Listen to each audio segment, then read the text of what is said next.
La mode rapide, c'est 90% des placards. C'est celle qui se jette, celle dont on se débarrasse, celle qui crée une nouvelle tendance tous les lundis, donc une fausse tendance. Je suis Audrey Millet, docteur en histoire et S-lettres. Je suis actuellement chercheur à l'université d'Oslo. Je travaille sur les écosystèmes de la mode et je suis membre de Fashion Revolution. La mode rapide est en fait une conséquence simple du prêt-à-porter. Mais il faut chercher dans ses origines le XVIIe siècle et les conquêtes anglaises et françaises, celles du monde colonial. Pour envahir les pays, pour en faire des dominions, pour créer de nouvelles colonies, il fallait en fait habiller des soldats et habiller des milliers de marins. C'est à ce moment-là que la mode rapide a commencé à naître, celle qui n'est pas faite à la maison.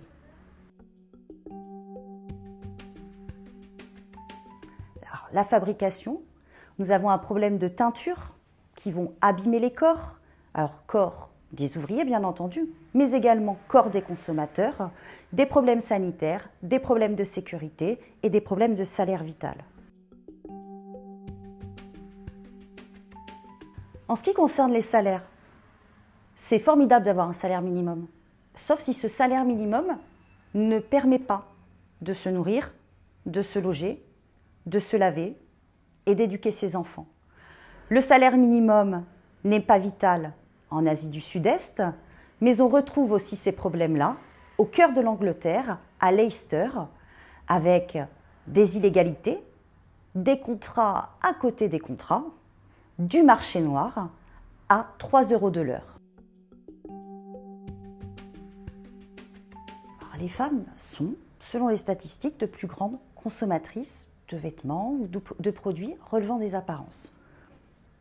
C'est tout de même formidable d'avoir le choix. Personne ne veut retourner à une époque durant laquelle on manquait. Mais le vêtement est aussi devenu, dès le début du XXe siècle, une obligation, une injonction à la beauté. Lorsque la femme est entrée dans la sphère publique et par exemple a eu le droit de vote, on lui a encore plus proposé des produits cosmétiques, des vêtements, des produits d'apparence. Donc si elle sort de chez elle, elle doit absolument être parfaite. On a également d'autres problèmes, c'est que ce sont les femmes, les petites mains. Depuis le XVIIe siècle, lorsqu'on faisait le prêt-à-porter dans les arrière-cours puantes de Londres ou de Paris, ce sont des petites mains, des femmes qu'on a mobilisées pour coudre toute la journée et qui étaient payées à la pièce. Donc il y a bien un système d'exploitation et d'oppression. Une femme, c'est pratique, on la paye à peine plus qu'un enfant et surtout moins que les hommes. On a des problématiques, des systèmes établis qui oppressent les femmes, mais surtout les jeunes filles. Je pense notamment au système du Sumangali. Ce système du Sumangali est développé en Asie du Sud-Est et en fait, le but, c'est de proposer à des jeunes filles, jeunes, de 11 ans, 10 ans, un contrat dans une industrie textile qui leur permet en fait de récolter au bout de 3-4 ans leur dot pour se marier. On leur fait miroiter en fait un beau mariage, une belle situation et une belle union. Tout ça des enfants d'à peu près 10-11 ans. Pour révolutionner la mode, il faut révolutionner les comportements. Et pour révolutionner ces comportements, il faut aussi s'attaquer, modifier, transformer les règles du système. Les problèmes économiques, on le sait, sont systémiques, ils sont profonds, ils relèvent des structures. Il faut donc limiter le néolibéralisme et la diffusion d'un capitalisme sauvage, celui qui ponctionne les ressources. On peut également révolutionner nos propres comportements.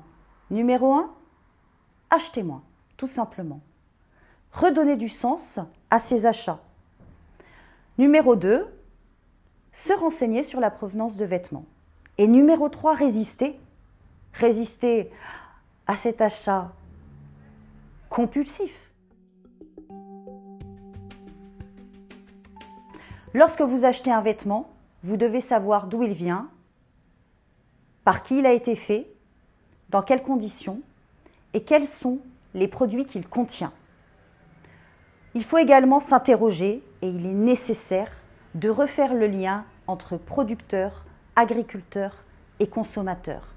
Renégocier une échelle locale avec une échelle régionale, une échelle nationale, ce qui ne veut pas dire, ce qui ne signifie pas mépriser l'échelle mondiale.